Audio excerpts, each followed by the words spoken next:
Hey guys, I'm Nathan from Arms and Armor.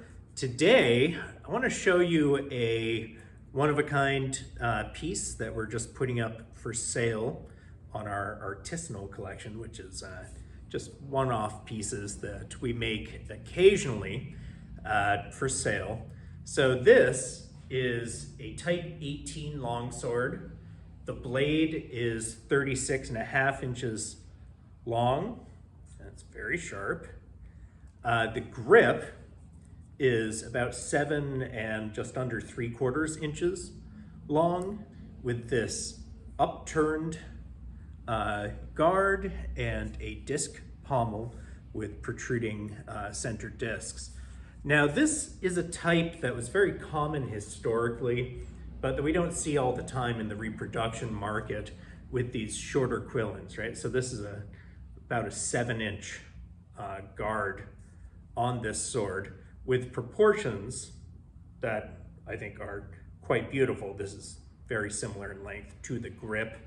So it's nice, it's really harmonic, and it's tight, especially when you wear it.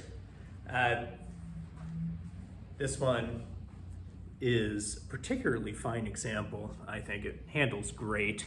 So this grip has a smooth and even taper, right, from up here at the guard down to the pommel, with a single riser, which fits between the hands. Right, it gives you some indexing, especially if you're moving one-handed with this sword, which you can with relative ease, but it works great in two hands as well. Here on the terminal ends of the quillion, you can see that there's some cool file work I did on there. It's kind of fun, with essentially a cross detail on the ends of both quillions and these double incised lines, which were a common late medieval motif. Most swords like this date from the early to mid 15th century, right? So somewhere between 1400, 1450, maybe even getting to 1470 occasionally. So this is a kind of sword that is, right in the time period that many of the European fighting manuals were written. Let's see here. It is a diamond cross section of the blade, nice and straight. It feels really cool.